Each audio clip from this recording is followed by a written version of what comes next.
once we've estimated the cash flows for a particular project, we have to go about evaluating and deciding whether we should undertake the project.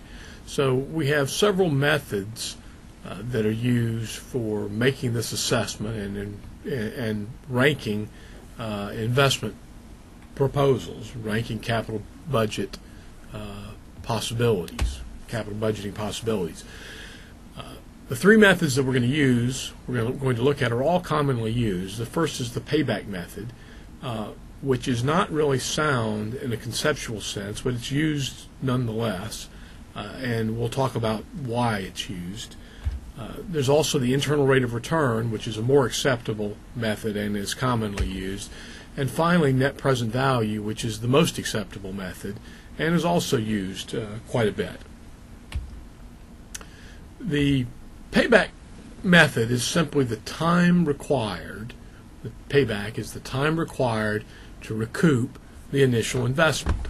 So we'll look here at two investments. Investment A, both of them have initial investments that are made of $10,000, which we see right there. The initial cash outflow is $10,000. So we're really only looking here at the cash inflows that are going to occur afterwards.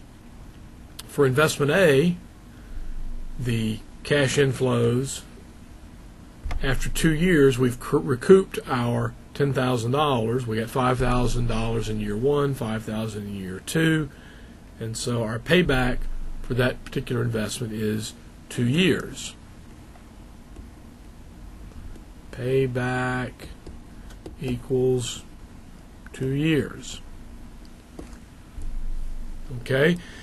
For investment B, again, we spent $10,000. After 1 year, we've recouped $1,500. After 2 years, we add those together, we've recouped $3,500. After 3 years, $3,500 plus $2,500, we've recouped $6,000. And after 4 years, we recoup $11,000. Now, we only needed to recoup $10,000, so our payback is more than 3 years and less than 4 years. It's actually, we had to collect, in the last year, we still needed to recoup $4,000. So in this fourth year, we recoup $4,000 over $5,000 and $5,000 total recouped. So it's taking us 8/10 of a year, 4/5 of a year, to recoup the last $4,000. So our payback for this particular project ends up being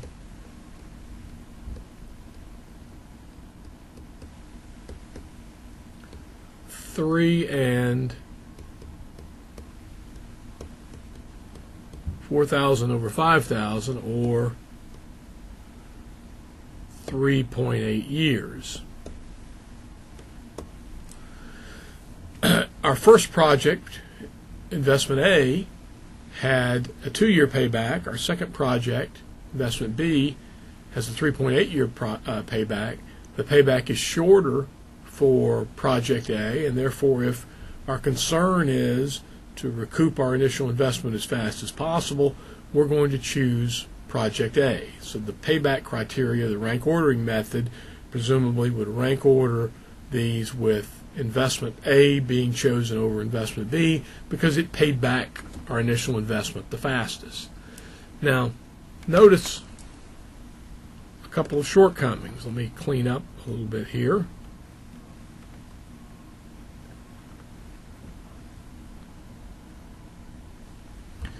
Notice a couple of shortcomings. One, and really the most important shortcoming, this $2,000 in investment A would recoup. We just completely ignore that in calculating the payback. Perhaps more importantly, for investment B, so the total that's going to be recouped here would be $12,000. The total that we would recoup here is actually $16,000. Now, we're completely ignoring the $2,000 in investment A after the payback period, but we're also ignoring $6,000 that we get, $5,000 in that last year in investment B. So the payback method ignores late cash flows after the payback period, after the initial investment's been recouped, and that can lead to bad decisions. So the payback method makes no consideration of inflows after the cutoff period. All right. It also doesn't use any time value of money concepts, which is a severe shortcoming of the payback method. All right.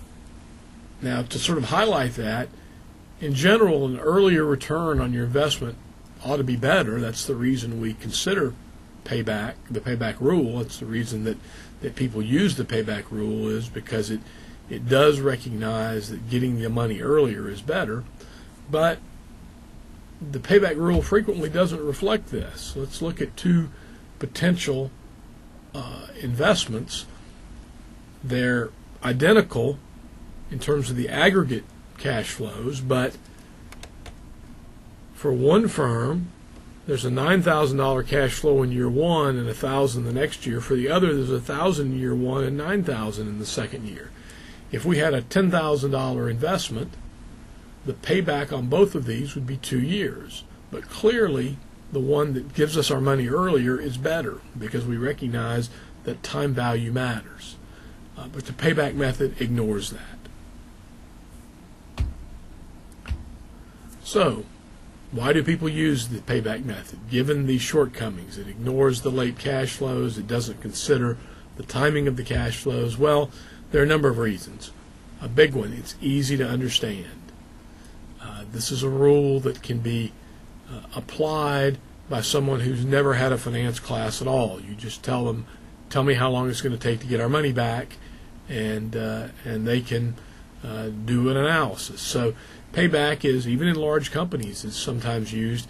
It's particularly used for fairly small investments and for investments that are made where the decision is being made at a fairly low level, not where there's a lot of sophisticated analysis that's required.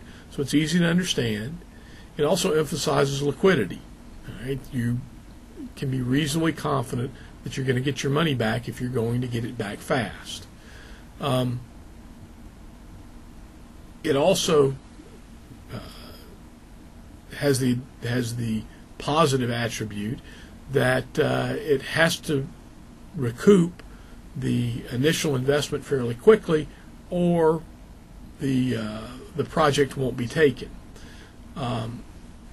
In companies where there's a lot of technological change, rapid development, it might be particularly important to get your money back fast, because some new technology may come along to outdate your project, and you won't recoup those cash flows in the late years that you might think on the front end that you would. So these are the advantages, largely simplicity and liquidity related.